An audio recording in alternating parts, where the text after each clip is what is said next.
wanted to do a video on Peter Ruckman and his comment on Matthew 10:23. So Matthew 10:23, again, is where Jesus is speaking to the 12 apostles, and he says, "You'll not have gone over all the cities in Israel until the Son of Man has come." Okay. And the reason why I'm highlighting Peter Ruckman is because this was one of the resources of this study Bible of his, was one of the resources that I checked just out of curiosity back when I was studying all this stuff. Obviously, by the time I had started looking into this seriously, I had stopped following anything that Peter Ruckman had to say. But just out of curiosity, since I had the Bible from a long time ago, I checked what I had to say.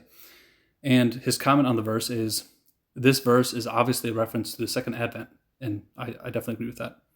And then he says, there's a possibility that Christ is prophetically speaking of the ministry of the 144,000 in the tribulation. And then he says, there's also a possibility that the 12 will have second comings and ministries of their own during the tribulation. Outside of that, no expositor has ever offered a satisfactory comment on the verse. The only further comment I have to make on the passage is, I don't know. That's German for I don't know. So it basically says, maybe this is prophetically speaking about a totally unrelated group from a different author, the 144,000. No evidence of that whatsoever. And then he says, it's also possible that they'll have a second coming.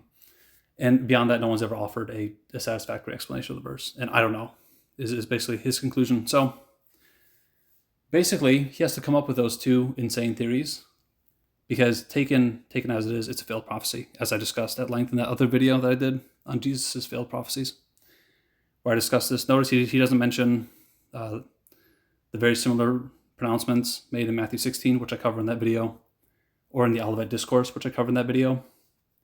Because as soon as you bring these three passages together, like I did in that video, you see that the answers don't work. They just don't pan out.